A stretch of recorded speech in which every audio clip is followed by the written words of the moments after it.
Hello again. So today we are going to talk a little more about similar triangles and their scale factors, and we're going to be doing something a little bit different than last lesson. So last lesson you were taking a scale factor and you were taking an original triangle, multiplying it by a scale factor, and getting out a final triangle. Now today we're going to be looking at when you have the two similar triangles but you don't know the scale factor.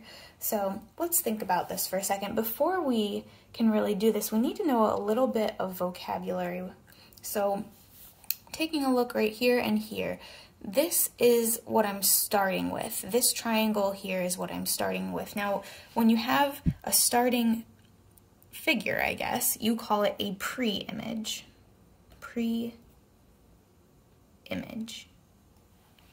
And once you multiply it by your scale factor, the result is just called the image. So we need to know that if we're going to talk intelligently about these triangles.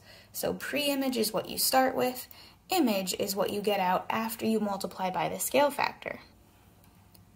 And I'm just going to write a little notation here.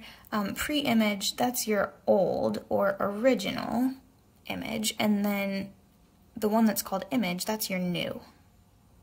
That's your result. So when you're looking for the scale factor, what I like to tell my students is to do new divided by old for a ratio of sides. And I'm going to explain exactly what that means. That probably is a little confusing for the moment.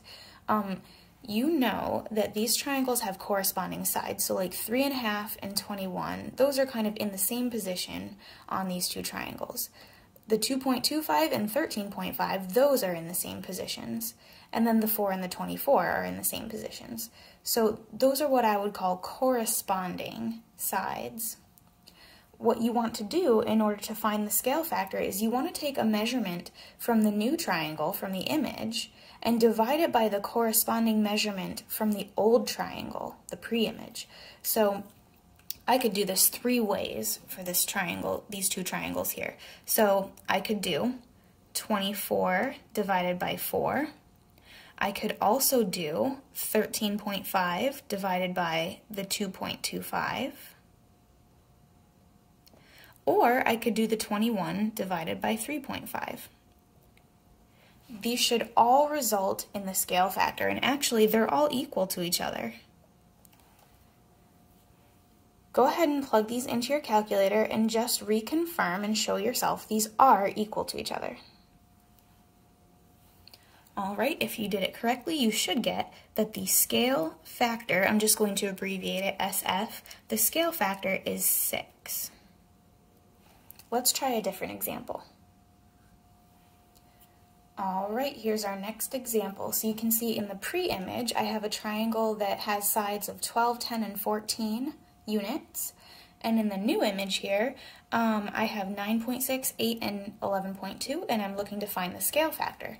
Now this one is a little bit different from the last one because if you notice, this triangle is smaller than that one. So it might look a little bit funny when we go to calculate it, but don't worry, it'll turn out right.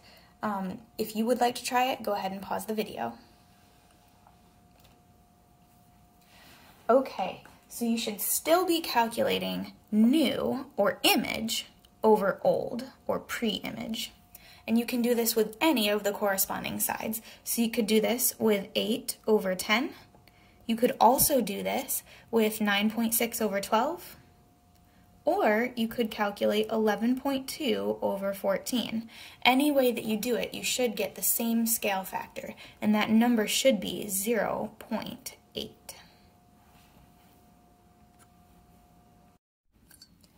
Okay, let's say that you have a pre-image here with sides 6.4, 4, and 8 units, and then you have another triangle over here that's its image, and you know they're similar, but you don't know their scale factor, and you don't know the other two sides.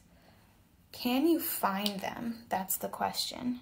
You should be able to. If you think that you know how, you can go ahead and pause the video and give it a try. Otherwise, follow along.